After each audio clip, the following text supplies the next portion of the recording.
The Frytek E-Wing Escort Starfighter was designed to serve as the primary strike craft of the New Republic, intended to supplement and ultimately replace the preceding X-Wing series, which had remained active since the days of the Rebel Alliance. When first deployed, the E-Wing suffered from numerous malfunctions, largely centered around the ship's laser cannons and cutting-edge R7 astromech units, leading many pilots to continue using the older X-Wing. But these issues were ultimately corrected, and the E-Wing began to play a significant role in the New Republic fleet. At a length of 11.2 meters, the E-Wing space frame retains some similarities with its Incom predecessors, but does not retain the iconic cruciform S-foils of the X-Wing series. Instead, the fighter features simple fixed wings, reinforced by external support struts, and employs a pair of powerful Fusial thrust engines for sublight propulsion. After the initial faults were overcome, the E-Wing's R7 astromech unit became a powerful asset. Stored beneath the fighter's hull, the droid was able to perform calculations and spot repairs at far greater speeds than any previous model. However, the R7 unit did drastically increase the E-Wing's production cost, eventually leading Frytek engineers to alter the fighter, allowing compatibility with the older R2 and R5 series. The E-Wing is armed with 3 Taemonbach IX-9 medium laser cannons, mounted on the fighter's wingtips and central body. These weapons are supplemented by a pair of proton torpedo launchers, each linked to a shared magazine of 16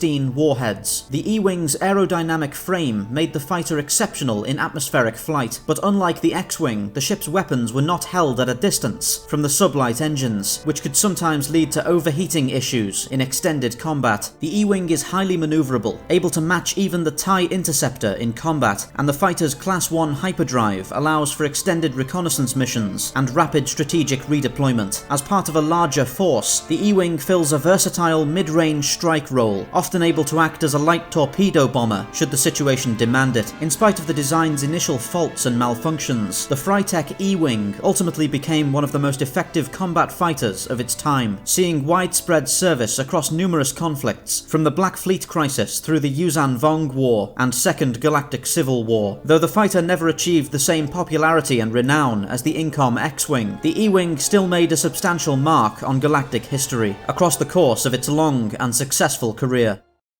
Thank you for watching Space Doc. Please remember to like, subscribe and share for more science fiction spacecraft summaries. If you enjoy the channel, why not consider pledging your support on Patreon? For just $1 a month, you'll be able to access the Space Doc schedule to see what's coming up.